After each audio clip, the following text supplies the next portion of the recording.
दिंडीमध्ये या जिल्ह्याच्या पालकमंत्री आणि आणखी एक लातूरचे नेते आणि या सर्वांनी दिंडी पंढरपूरला गेली। पंढरपूरच्या दिंडीमध्ये या महाराष्ट्र राज्याचे मुख्यमंत्री होते।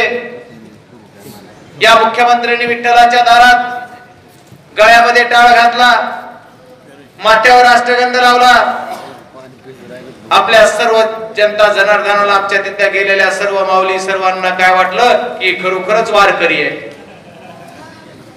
तिथेही ढोंग पंढरपूरच्या विठ्ठलाच्या दरबारात विठ्ठलाला असू द्या साकडं घातलं।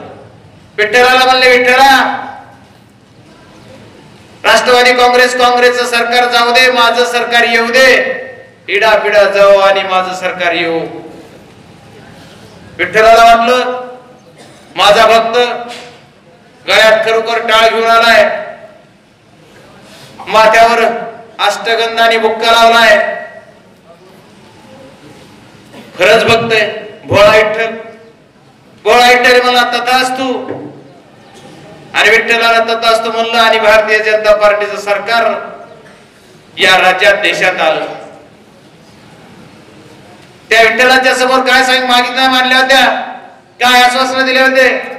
विठ्ठलाच्या समोर सांगितलं, विठ्ठला माझं सरकार आल्याच्या नंतर या महाराष्ट्रातल्या जनतेला मराठा समाजाला आरक्षण देतो, धनगर समाजाला आरक्षण देतो, ओबीसीच्या सर्व सवलती चालू ठेवतो, मुस्लिम समाजाचं आरक्षण चालू ठेवतो, शिवछत्रपती शिवाजी महाराजांचं स्मारक अरबी समुद्रात उभा करतो, परमपूज्य डॉक्टर बाबासाहेब आंबेडकरांचं स्मारक हिंदू उभा करतो।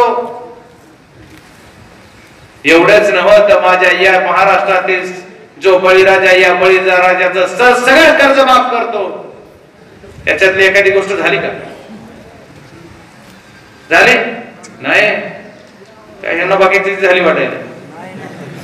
कर्ज माफ करतो म्हणून सांगितलं सरसगट, असे आश्वासन दिले, एवढे एवढे गोंडस आश्वासन की आम्हाला सर्वांना वाटलं काय गोड बोलतय, काय मस्त वारकरी। दिंडीतले वारकरी बघत राहिले, वारकरी तर झालं तर मला विठ्ठलाला फसवायचं काम केलं, विठ्ठल भोळा, आणि त्याने देऊन टाकलं। दिल्याच्या नंतर 4.5 वर्षात काही केलं नाही। आम्ही म्हणलं जाऊ द्या, हे जरा जाडजुड आहे, त्यांच्या लक्षात राहिलं नसेल काय बोलले ते। देशाचे पंतप्रधान यांनी त्यांच्या निवडणुकीच्या काळात सांगितलं, देशातल्या 2 कोटी तरुणांना वर्षाला रोजगार देतो, देशाची बेरोजगारी कमी करतो। या राष्ट्रवादी काँग्रेस व मित्र पक्षाच्या सरकारमधील सर्वांनी खूप भरपूर भ्रष्टाचार केलाय आणि या भ्रष्टाचाराचा पैसा बाहेर देशात आहे। काला धन बाहर से लाएंगे और सबके खातों में 15-15 लाख रुपए जमा करेंगे। और मोदी 15 पैसे तरी आले का? किती घोषणा।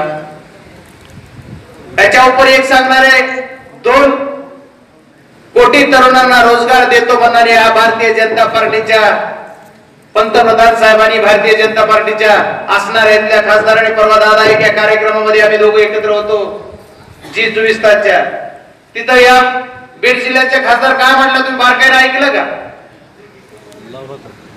नाही, माझं लोक कसं जरा सोशल मीडिया कमी आहे का? G24 कार्यक्रमामध्ये त्यांनी सांगितलं, या बीड जिल्ह्यामध्ये जेवढे रस्ते चालू आहेत ते आम्ही केले म्हणणं ते मुद्दा वेगळा, पण हे रस्ते चालू झाले, त्या रस्त्याचं काम झालं म्हणजे या बेरोजगार तरुणांना त्या रस्त्यावर काम मिळालं। वा, एवढंच नाही तर या रोडच्या कडेला जेवढ्या टपऱ्या होत्या, जेवढे चहाचे हॉटेल होते, जे काय होते ते आमच्यामुळे हा रोजगार नाही तर काय। आदरणीय ताई साहेब, तुमच्या बुद्धीची किव येते। आमच्या बीड जिल्ह्यातल्या तरुणांनी, आमच्या सर्वसाधारण घराण्यातल्या जन्मलेल्या ग्रामीण भागातील सर्व मुलांनी चहाच्या टपऱ्या चालवायच्या, रोडवर कामाला जायचं, रोजंदारीवर काम म्हणजे तुम्ही रोजगार म्हणत असताल तर तुम्हाला या बीड जिल्ह्यातला तरुण कधीच माफ करणार नाही। या बीड जिल्ह्यातल्या तरुणाचा तुम्ही घोर अपमान करायचं काम केलंय। या तरुणाला जे लागतंय ते देण्याऐवजी तुम्ही एखादी म्हणला असतात मी इंडस्ट्री आणली, काय 5 स्टार इंडस्ट्री काय काय म्हणत होते, 5 तारीख इंडस्ट्री येणार, पत्रकारांनाच माहित असेल वा कुठं दिसले असले चित्रबित्र, आम्हाला तर काही कुठं दिसलं नाही. तुम्ही म्हणायला पाहिजे होतं की मी या बीड जिल्ह्यामध्ये एखादा प्रकल्प आणलाय. बीड जिल्हा डोंगराळी भाग आहे, या डोंगराळ भागामध्ये सीताफळ आणि तिथं त्याच्यामध्ये इथे 2200 तरुण लागलेत. सांगा ते चालवलं नाही. एखादी गोष्ट सांगायला पाहिजे होतं की इथं बाजरी उत्पन्न जास्त होते, गहू उत्पन्न जास्त होते, याच्यासाठी एखादी मिल आणली, कापसावर प्रक्रिया करणारी एखादी मिल आम्ही उभी केली, कापूस जास्त उत्पन्न होते म्हणून. असं काही सांगितलं नाही. तुम्ही आम्हाला सांगितलं की मी रोडवर रोजंदारीने काम करावा. ही त्यांची वृत्ती आहे, त्यांच्या मनोवृत्तीत त्यांच्या मनात बाहेर येत आहे, बाकी काय नाही. त्यांच्या मनातली भावनावर येते.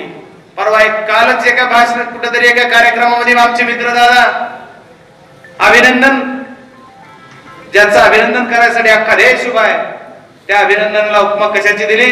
पत्रकार बांधवांना माझी विनंती, वीरप्पन या देशाच्या एवढ्या मोठ्या लढाईत तो लढला जातोय, एका विमानाचं क्रॅश होतंय तिथं तो वाचतोय, तो आपल्या देशाला येतोय, त्याचा अभिमान तुम्हाला आम्हाला सर्वांना आहे. त्याला वीरप्पन म्हणताय. वीरप्पन कोण होता?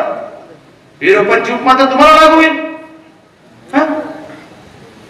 तुम्ही त्यांना वीरप्पन म्हणताय. काय तुमच्या बुद्धीची क्यू येईल? काय बोलायला, कुठं काय करायला, काहीच नाही. याचं कुठेतरी भान ठेवणार पाहिजे, पण यांना त्याचं कुठं भान नाही. माझ्या शेतकऱ्यासाठी या बीड जिल्ह्यातल्या काय केलं याचं उत्तर द्यायला पाहिजे होतं. ज्या पद्धतीने देवेंद्र फडणवीसांनी फसवलं, ज्या पद्धतीने नरेंद्र मोदी साहेबांनी फसवलं, त्याच पद्धतीने या बीड जिल्ह्याच्या पालकमंत्री आणि खासदार महोदयांनी बीड जिल्ह्याला फसवलंय. बीड जिल्ह्यासाठी काय दिलं? पालकमंत्री महोदया, तुम्हाला या जिल्ह्यानं काय दिलं नाही? फक्त नात्याची ग्रामपंचायत नाही, तर बीड जिल्ह्याचं पालकमंत्री पद तुमच्याकडे, बीड जिल्ह्याचं खासदार पद तुमच्याकडे. ज्या डीसीसी बँकेमध्ये आमच्या सर्वांचा संसार उद्ध्वस्त झाला, रागरागमुळे झाली ती डीसीसी बँक तुमच्या जवळ. डीसीसी बँकेला चोर करणारे, छोटे धंदे करणारे चोर जेलमध्ये जाऊन आले, सर्व तुमच्याकडे. नुसती बँकच नाही, बँकेला लुटणाराची टोळी, जेलमध्ये जाऊन राहणाऱ्याची टोळी तुमच्याकडे. तुमच्याकडे काय कमी आहे? जिल्हा परिषद जनतेने राष्ट्रवादी काँग्रेसला दिली, ती जिल्हा परिषद सुद्धा तुम्ही हिसकावून घेतली. आणि बहुजनाचे नेते, सर्वसाधारण मराठ्याचा मी नेता म्हणणारे आमच्या मित्रांनी ती आणून तुमच्या ओबीसीच्या दारात दिली. ओबीसीचा मी एक सच्चा पाईक आहे, मला जातीवाद कळत नाही, पण काय अन्याय? मराठा समाजाच्या जागेवर एकदा अन्याय नाही केला दादा, दोनदा केला. 2010 ला सुद्धा मराठा समाजाच्या ओपनच्या जागेवर ओबीसी समाजाची तुमच्या आसरढवची एक महिला केली, आणि ह्या दुसऱ्यांदा. दोन्ही पाप माझ्या मित्रांनीच केलं दादा. मग समाजात बोलायचा काय अधिकार? मी लय गुन्ह्या गोंधळात चाललो होतो, मी माझी सीमा पार केली नाही. आजपर्यंत मी एक शब्दही माझ्यावर बोललो नाही. जे जिल्हा उमेदवार जे काय गोष्टी आहेत त्या सत्य बोलायचा प्रयत्न केला, पण आज ज्यावेळेस माझ्यावर आरोप करतात त्याचं उत्तर मी 16 तारखेला देणार आहे. आमच्या मित्रांनी ऐकायला तयार होतो, आणखी तुम्हालाही नाही. उद्या एक या मतदारसंघाची शेवटची सभा आहे, तिथेही देणार आहे, कारण तिथं जिथं बोलले त्याच्या शेजारी शिवाला लागूनच आहे. त्याचं उत्तर तिथं दिलं पाहिजे. आबा तुमच्या मित्राच्या घरी यांना बोलताना आमच्या मित्रांना 3 वेळेस आमदार, एकदा राज्यमंत्री राहिलाय, बुद्धीची कीव येते. मित्र कोण म्हणून कळत नाही लोकांना, पण एवढं असून सुद्धा तुमची बुद्धीची कीव येते. बाबा हो, तुम्हाला माझ्यासारख्या एका सर्वसाधारण शेतकऱ्याच्या मुलावर बोलायची वेळ येते म्हणजे मी किती मोठा झालो बघा. मलाही कळलं नाही, आदरणीय दादाने मला किती मोठं केलंय मलाही कळलं नाही. माझ्यावर बोलायला लावायची वेळ आदरणीय प्रकाश दादानी आणली, तुम्हाला हे लक्षात ठेवा मित्रांनो. या बीड जिल्ह्याचा मी होणारा जरी उद्याचा खासदार असलो तरी मी नसून आदरणीय प्रकाश दादा खासदार असणार आहे. या मतदारसंघाचा सर्व अधिकार, या मतदारसंघाच्या बाबतीत ज्यांनी जे केलं त्या मतदारसंघाच्या विकासावर बोललं पाहिजे होतं. पालकमंत्री महोदय म्हणल्या एका कुठल्या तरी सभेत ही काटा मारते. आदरणीय पालकमंत्री ताई साहेब, तुम्ही या राज्य मंत्रिमंडळाच्या एक जिम्मेदार प्रतिनिधी आहात, या जिल्ह्याच्या पालकमंत्री आहात, सर्व शासकीय यंत्रणा तुमच्या ताब्यात आहे. ह्या कडापासून त्या कडापर्यंत तुमच्या सर्व ताब्यात आहे. अधिकाऱ्याची हिंमत नाही. कलेक्टर सुद्धा तुमच्याशिवाय तुमच्या कारखान्याला सील लाविण्यात आहे साहेब. आणि आमचा काटा, आमचा काटेचं वजन किती करेक्ट आहे ही येणारी 18 तारखेला ही आमची माझं